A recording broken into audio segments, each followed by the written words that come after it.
আমি বারবার একটা কথা বলি যে কোনো মানুষকে ভালোবাসে না, কোনো মানুষকে সত্যিকার অর্থে ভালোবাসে না। শুধুমাত্র আপনার রব আল্লাহই আপনাকে ভালোবাসে। আপনি আজ হোক আর কাল হোক এটা বুঝতে পারবেন। আপনার গার্লফ্রেন্ড আপনাকে ভালোবাসে না, আপনার স্বার্থকে ভালোবাসে, আপনার অবস্থানকে ভালোবাসে, আপনার পরিবারের লোকজন আপনার অবস্থানকে ভালোবাসে। আপনি আজকে বড় একটা চাকরি পান, আপনার স্ট্যাটাস বেড়ে যাক, তারা আপনাকে তোলা তোলা করে বড় করবে। ওই আপনি এমন একটা কাজ করেন, আপনি সুদের চাকরি ছেড়ে দিয়ে আসেন, ৮০,০০০ টাকা বেতন পেতেন, চাকরিটা ছেড়ে দিয়ে আসেন, রিজাইন দিয়ে আসেন, দেখেন আপনাকে কি বলে।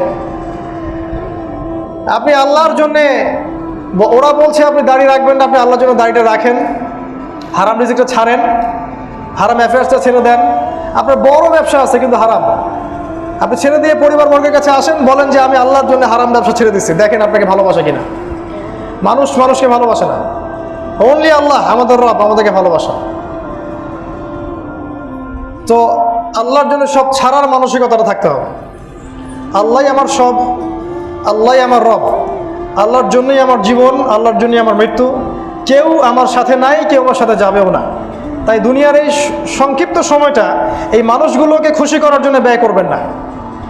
আল্লাহকে খুশি করতে চান, আল্লাহর কাছে ফেয়ার থাকেন, আল্লাহ আপনাকে সম্মানিত করে দেবেন ইনশাআল্লাহ। আল্লাহ বলেছেন, যখন কোনো বান্দা আমার হয়ে যায়, আমি তার হাত হয়ে যায়, আমি তার কান হয়ে যায়, চোখ হয়ে যায়, পা হয়ে যায়। তিনি বলেছেন, যখন কোনো বান্দা আমার দিকে এগিয়ে আসে এক হাত, আমি কি 2 হাত এগিয়ে যাই। ও হেঁটে আসলে আমি দৌড়ে চলে যাই।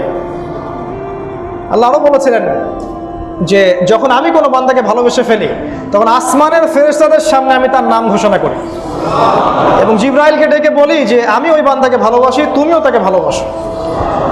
আপনি দেখবেন দিনের ব্যাপারে কবুলিয়াত এমনি এমনি আসে না। আল্লাহ যদি তাকে ভালো না বাসেন, সে ব্যক্তির মধ্যে দিনিয়াত কবুলিয়াত আসবে না।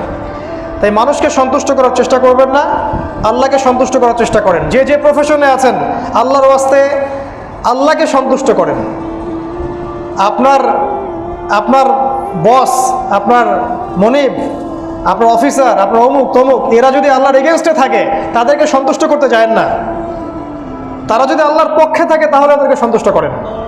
যে আল্লাহর এগেনস্টে থাকে, তাদেরকে সন্তুষ্ট করতে যায়েন না, আল্লাহ আপনাকে ভুলে যাবেন। আল্লাহ পাক কিন্তু বলেছেন সূরা তাহার মধ্যে যে আল্লাহ পাক এইসব মানুষদেরকে, যারা আল্লাহকে বাদ দিয়ে অন্যকে সন্তুষ্ট করতে চায়, তাদেরকে আল্লাহ পাক কিয়ামতের দিনে অন্ধ করে উঠাবেন এবং তারা বলবে, কেন আজকে আমাদেরকে অন্ধ করে তোলা হলো? আল্লাহ বলবেন, তোমার কাছে আমার উপদেশ পৌঁছে গিয়েছিল, সেদিন তুমি আমাকে ভুলে গিয়েছিলে, তাই আজকে আমি তোমাকে ভুলে গেলাম।